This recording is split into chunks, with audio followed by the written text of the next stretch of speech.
ప్రపంచ ప్రఖ్యాతి వహించిన క్షేత్రం తిరుమల క్షేత్రం.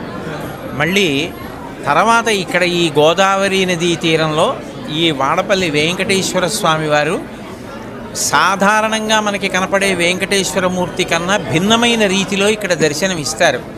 ఆయన ఒక చేత్తో గద పట్టుకొని ఎర్రచందనపు మూర్తిగా వెలిసి ఉండడం చాలా చాలా గొప్ప విశేషం.